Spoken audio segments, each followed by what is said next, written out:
Great afternoon from SpaceX headquarters here in Hawthorne, California. It is Thursday, November 15th, just after 12:30 p.m. here on the West Coast, and just after 3:30 p.m. local time in Florida. And welcome to today's launch of the Es'hail-2 satellite for our customer, Es'hail-Sat. You are looking at a live view of the Falcon 9 at Launch Complex 39A as it awaits its 3:46 p.m. Eastern Time launch from Kennedy Space Center. My name is Brian, and I'm a software engineer here at SpaceX. And today's mission will be SpaceX's 18th launch this year and the 12th flight-proven booster to fly in 2018 alone. Now, after stage separation, we do plan to land the first stage back on our drone ship named Of Course I Still Love You, which is currently stationed just off the coast in the Atlantic Ocean. If successful, this will be SpaceX's 31st booster recovery. Today's launch window opens at 3:46 p.m. Eastern Time, and it closes at 5:29 p.m. Eastern Time. But we are aiming for the top of the window with the clock at T-minus 13 minutes or so and counting. Thank you, Brian. My name is Shiva. I'm an integration and test engineer here at SpaceX, and I want to discuss our launch vehicle, the Falcon 9. It's a two-stage orbital-class liquid bipropellant rocket. Now, fully assembled, the Falcon 9 is over 70 meters tall. That's longer than the wingspan of a Boeing 747 aircraft. The first of the two stages makes up the bottom two-thirds of the vehicle. You can see it behind the the Florida atmosphere. Now, at the base of the vehicle are 9 Merlin engines, which accelerate the vehicle through the thickest parts of the atmosphere to space where the stages will separate. The first stage is designed to be reflown 10 or more times with minimal refurbishment between flights. And in fact, this is a flight-proven first stage, which previously launched the Telstar 19 Vantage spacecraft last July. It'll be attempting its second recovery today. Now, as I alluded to earlier, about 2.5 minutes into the launch, the second stage of the vehicle will separate using a pressure-driven mechanical system. The second stage will then ignite its single high-efficiency Merlin vacuum engine, or MVac, to carry Es'hail-2 to a geostationary transfer orbit, or GTO. At the very top of the vehicle, to protect us from the forces of friction and drag from the Earth's atmosphere and the heating that comes from the vehicle, the Es'hail-2 satellite is safely encapsulated in our 5-meter diameter payload fairing. It's that nose cone structure at the very tip of the rocket.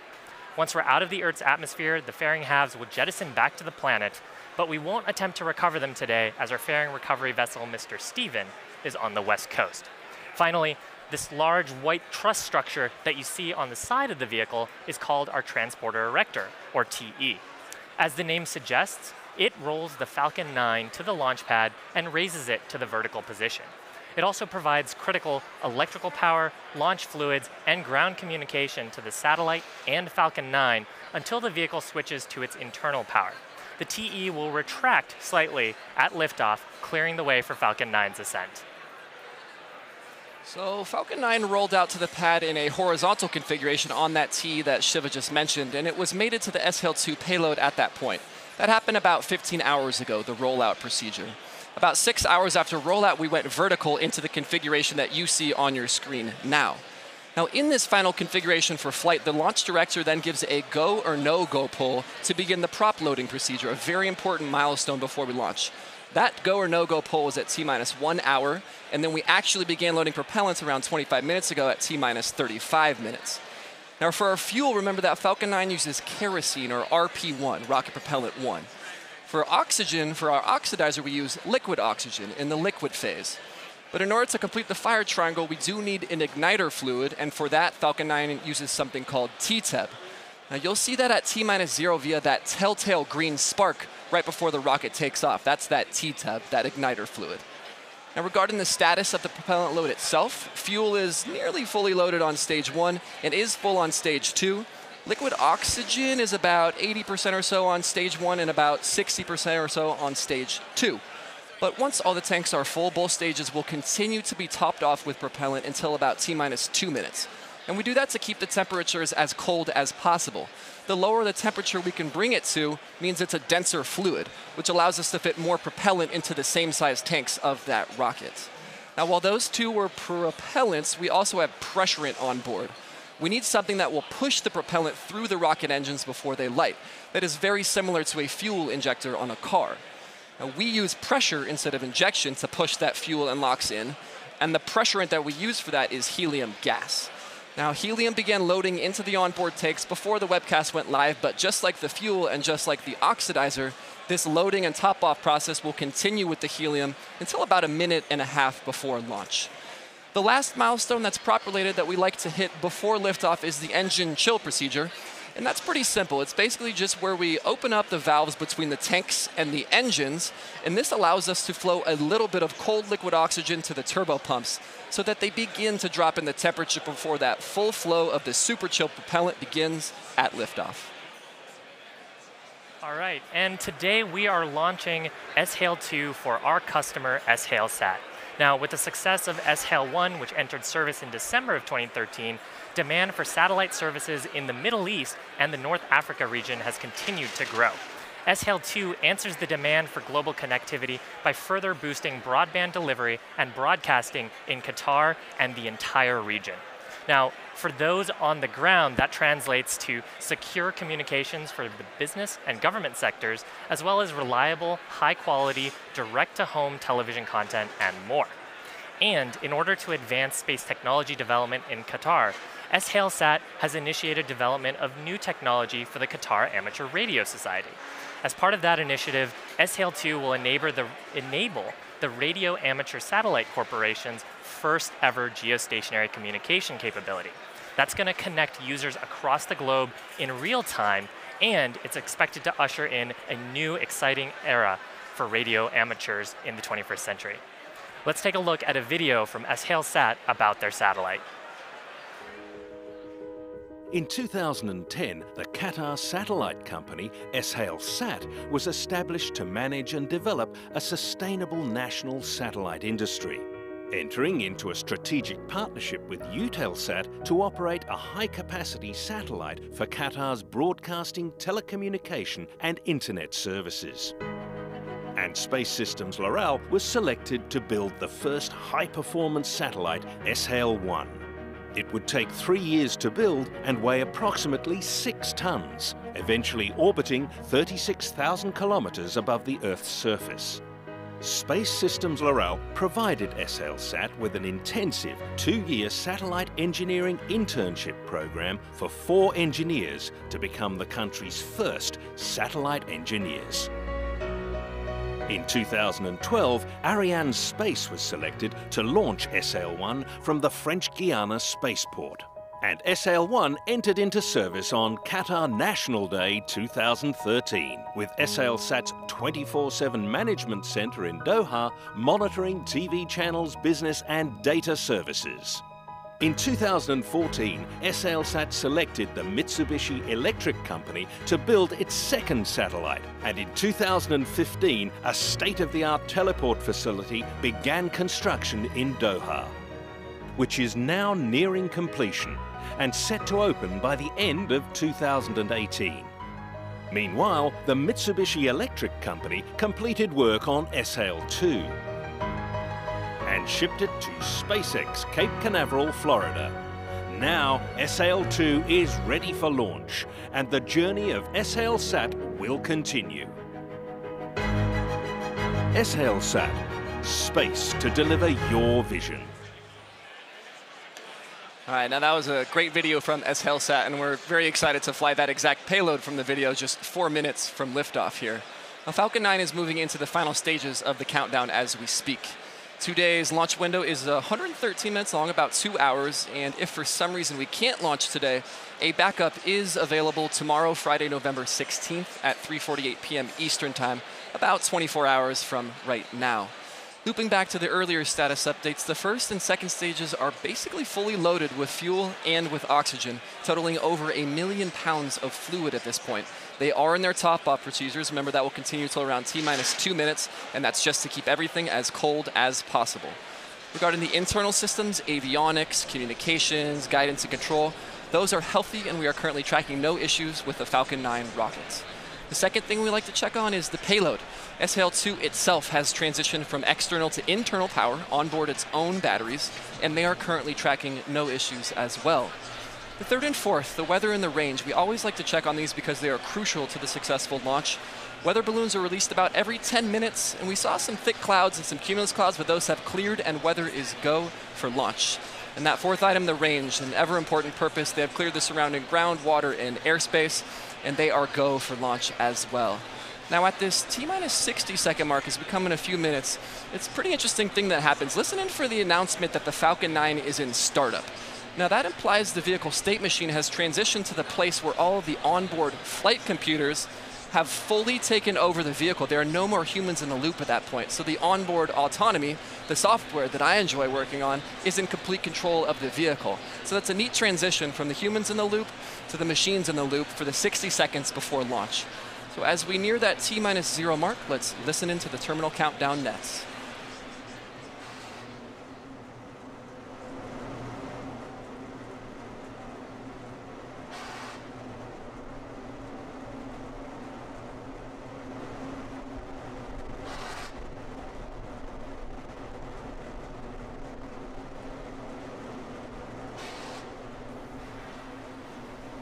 Impact TC motions are complete. Cradle arms open for a strong back retract.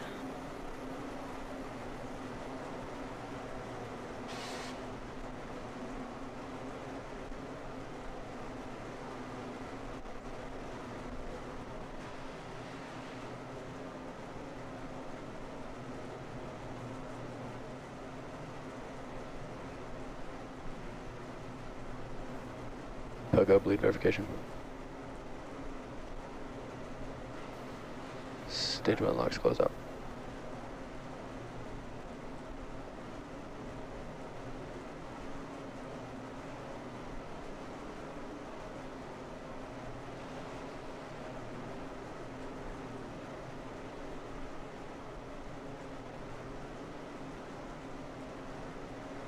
Strong back is at a retract angle of 88.3 degrees.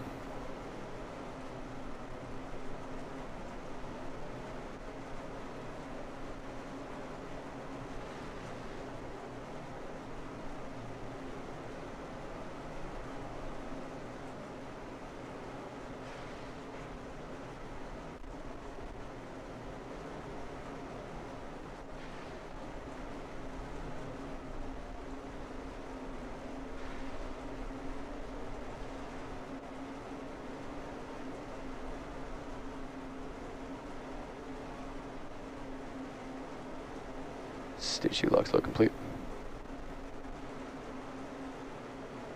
And Falcon 9 is on internal power.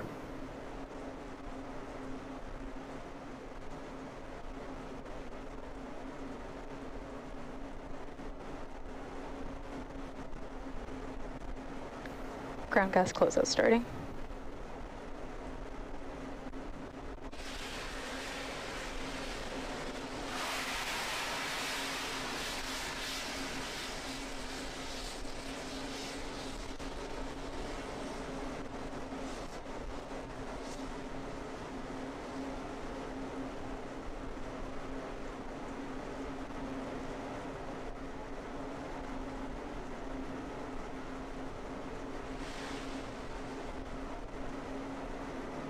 Ground gas closeout's complete. Falcon 9's in startup.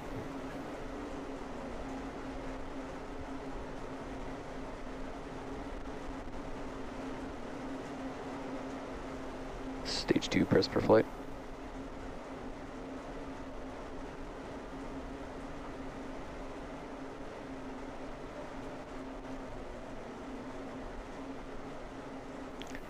Go for launch.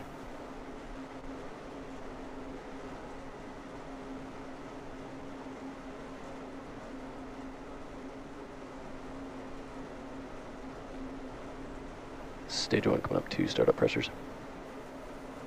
It's 15 seconds. Falcon 9's configured for flight. 10, 9, 8, 7, 6, 5, 4, 3, 2, 1, 0. Ignition. Liftoff.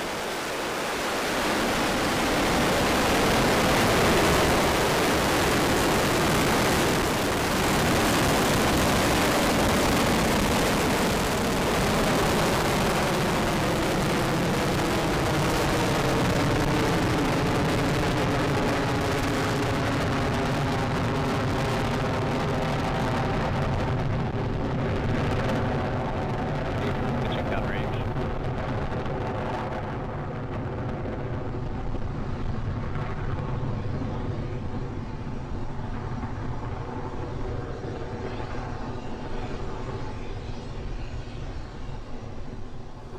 Power and telemetry Now nominal. we've had successful liftoff of the Falcon 9 vehicle as it carries Es'hail-2, communication satellite to geostationary transfer orbit. Now we've cleared the towers and we are ascending. The next major milestone as we come up is max Q, that maximum aerodynamic pressure that the vehicle will experience as it goes through the thicker parts of the atmosphere.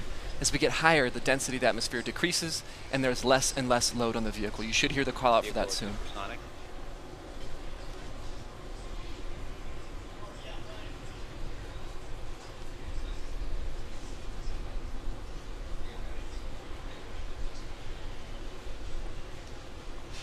Vehicle has passed through maximum aerodynamic pressure.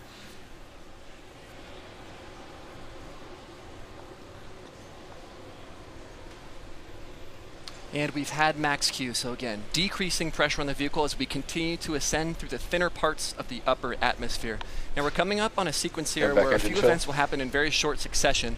Those events are MECO, stage separation, and then SES-1. Those stand for MECO, main engine cutoff, stage separation, and then SES, which is second engine start number 1, the first of the 2 planned burns today. And those are, MECO is when we shut off the 9 Merlin engines of the first stage, and then once we've shut those down, we separate the 2 stages, and then once the stages are separated, the second stage engine, the Merlin vacuum engine, is exposed to space and it will begin burning. That will happen over the span of about 10 seconds, starting about 20 seconds or so from now. Again, main engine cutoff, stage separation, second engine start.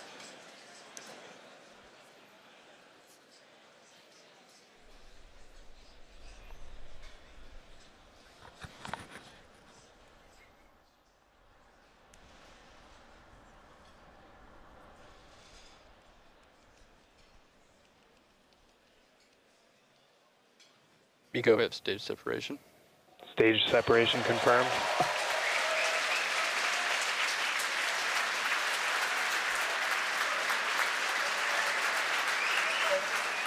And back ignition. And we have had second engine start as the orange glow appears to brighten up the Merlin vacuum engine in the center of your screen. Again, transitioning the responsibilities from the first stage to the second stage. We'll follow both of those vehicles in parallel as we continue this webcast, but for now, the next major milestone is on the second stage, and that is when we deploy the fairings that encapsulate the payload. So Es'hail-2 is protected from the aerodynamics of ascent by that fairing. Once we're out in space, the air is not thick, we do not need it anymore, so we drop it to reduce our total mass. That fairing deployment will occur about 10 seconds from now.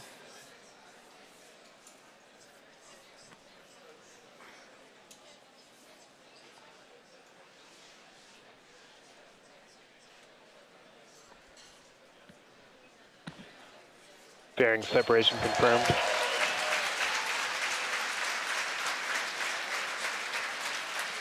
And with the fairing deployment that you saw on your screen, we now have Es'hail-2 exposed to that beautiful vacuum of space. Now, second stage is going to go quiet here for a few minutes. Remember, you can see the orange on your screen. MVAC is still burning, and this is the first of the 2 planned burns for second stage. This burn will be multi-minute, and we'll return to it in a bit. We'll shift our focuses back to the left of your screen now, where the secondary mission, the landing of that first stage, is targeting the drone ship, Of Course I Still Love You, in the Atlantic Ocean. Now, just like second stage, that first stage is going to conduct 2 burns in its lifetime, and those 2 burns, we've already seen the first one, or I'm sorry, we are about to see the first one in re-entry, and then we will see the landing burn. Now, that re-entry burn is self-described. It's right before we re-enter the atmosphere. We want to slow down our velocity as much as possible. We're traveling very, very quickly. You can see on your screen, we're going 2,300 meters per second or so. It's an extremely fast velocity. We want to reduce that before we actually re-enter the thickness of the atmosphere again. So that's what the re-entry burn is doing, and that will occur about a minute and a half or so from now. Stage 2 is following a nominal trajectory.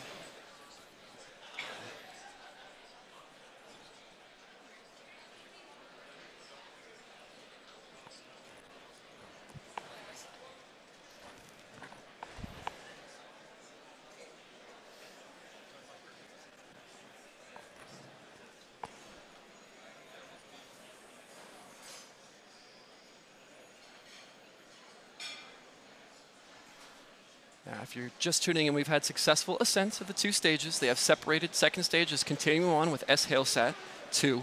First stage is coming back. We're about a minute away from that re-entry burn to slow us down. That re-entry burn itself will last for about 20 seconds, reducing our velocity before we get into the density of the upper atmosphere.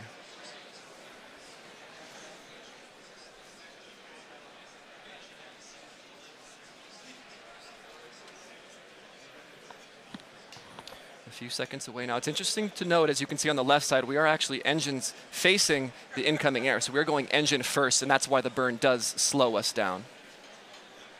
As the vehicle burns its engines, that will push us back up. And because we're going engine first, that will slow us down and decelerate the vehicle. Those quick puffs you're seeing are cold gas thrusters that are there to make minor attitude or position corrections on the vehicle. Stage 1 entry startup.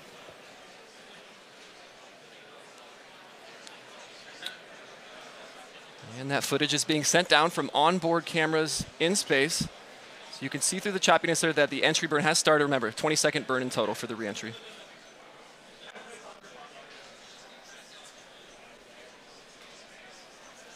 Stage 1 entry burn shutdown. And the entry burn has concluded. As you can see the exhaust there on the left side. Now we're going to go into the second of the two planned burns, the landing burn soon. But it's worth noting that we'll have a very short sequence here as well. While the landing burn is occurring, second stage is going to conclude its first of two burns. So you'll see the landing burn start on the left side of your screen, and then you'll see the second stage stop firing on the right side of your screen. And then about 20 seconds after, you'll see the left stage hopefully come down with 0 velocity on the surface of the drone ship. Landing burn start. SECO number 1, landing burn conclusion.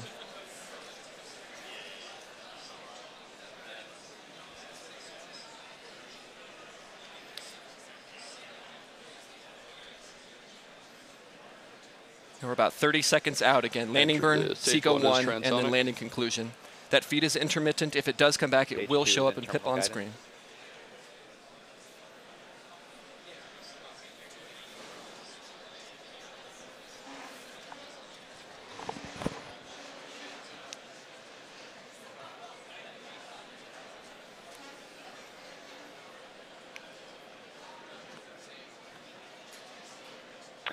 Stage 2 FTS is saved.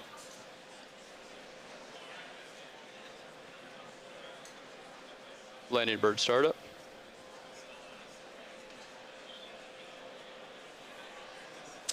And there was SECO. You caught it at the very end there. Don't know exactly what's happening with the landing, but we'll report back for that as soon as we have information. But you saw that blip there at the end where SECO 1, second engine cutoff number 1, did occur, where the second stage stopped firing. We're going to check some data and tune in on first stage here in a second. Nominal orbital insertion. All right, landing shut down.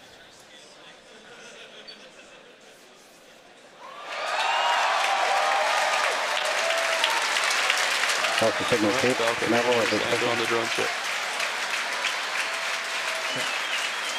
And there it is. The first stage has landed on the drone ship. Of course, I Still Love You in the Atlantic Ocean for another recovery and a potential third refurbished flight of this same booster. So with good success of that secondary mission, we'll transition back to the primary mission here, which is the delivery of Es'hail-2 to geostationary transfer orbit. And what we're going to do here is what we call a coast phase. It's going to last for about 15 minutes. Second stage has burned its first of 2, and now it's going to coast for a bit before it's aligned properly to execute its second burn. So we're going to coast for about 15 minutes now. We'll turn to you with the deployment of the Es'hail-2 satellite when we return.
Bermuda as expected.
acquisition signal, Gabon.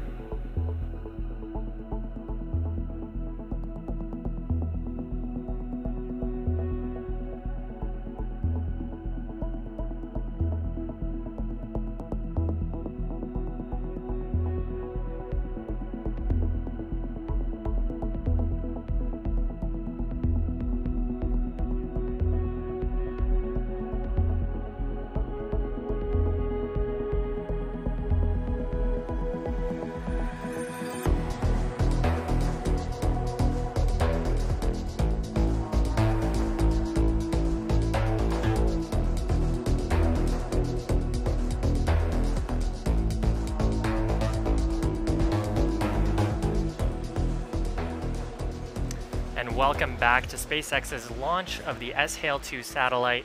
Now, if you're just joining us, we've had a successful mission so far. The second stage is in a low Earth orbit, and we're just moments away from secondary engine start to take the Es'hail-2 satellite up to its final geostationary transfer orbit.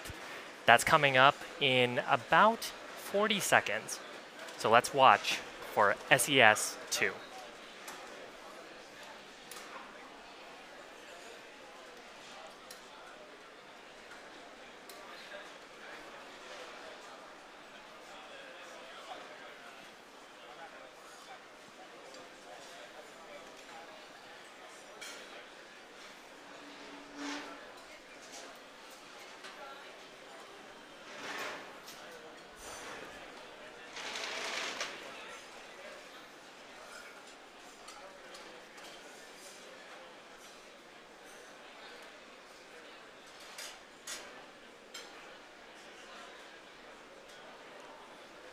Second engine start. And we've had second engine start number 2 as that Merlin vacuum engine relights, which is not an easy feat to do out in space, to relight a vacuum engine like that. Now this burn will last for a little bit under a minute in total.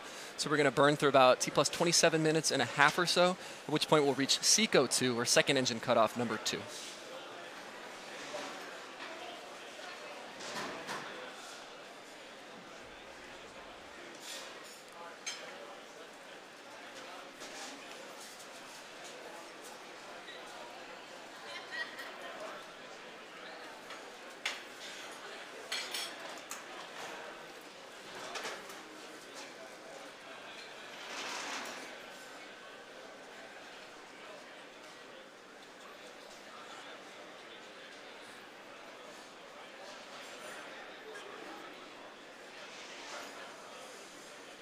And that cut off. And second stage has concluded its second and final burn for that second stage as it delivers Es'hail-2 to geostationary transfer orbit. Now what's going to happen here is we're going to coast for another 4 or 5 minutes or so, just like we coasted between first and second. We're going to coast between now and the actual deployment of the payload in its correct trajectory. So we're in a good orbit for now. Stage 2 and Es'hail-2 are still mated. We're going to coast for about 4 minutes here, and then we'll deploy the satellite.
Acquisition of signal, South Africa.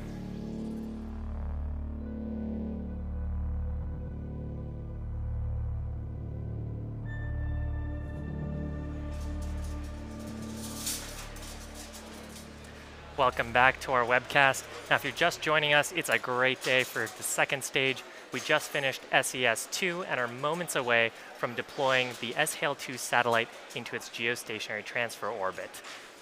And the deployment of this payload is really the culmination of today's entire primary mission. We have different payloads that Falcon 9 as a launch vehicle flies, and we have different ways to adapt those to the payload. For Es'hail-SAT, we need a mechanical connection to hold Es'hail-SAT before we push it away. Now that joint is held together with small springs that when we release them, just gently push that payload away into its final orbit. Now, after the second stage deploys Es'hail-2 into its geostationary transfer orbit, that's it for the Falcon 9's mission. However, the satellite's onboard propulsion system will slowly raise its orbit into its final circular geostationary orbit. So here we go at the very end, the payload deployment coming up about 20 seconds from now.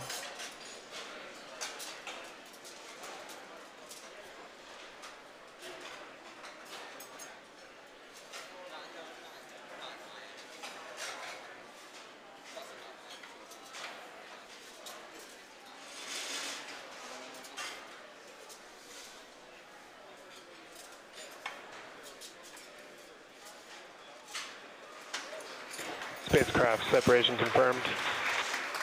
And there it is, a beautiful sight as Es'hail-2 floats away again Also to provide signal Gabon, as communications expected. from geostationary orbits. Today was a wonderful day. We'd like to extend a great thanks to our customer, Es'hail-SAT, for entrusting us with today's mission. And surprisingly, SpaceX's first mission ever to be attempted in the entire month of November for the entire history of the company. Really exciting. So great day for us, great day for Es'hail-SAT. We'd also like to extend our thanks to the manufacturer of today's satellite, the Mitsubishi Electric Company, as well as the 45th Space Wing for their range safety, and as always, the FAA for their licensing of today's launch. Now, we also want to thank all of you, our viewers, for joining us. If you're excited by today's launch and want to join our mission to make life multiplanetary, please visit spacex.com/careers for a list of our current job postings. Please also follow us on our social media accounts for the latest on our upcoming missions and milestones. And with that, we're going to be signing off from Hawthorne and wish you all a wonderful rest of the day. Acquisition of signal, Mauritius.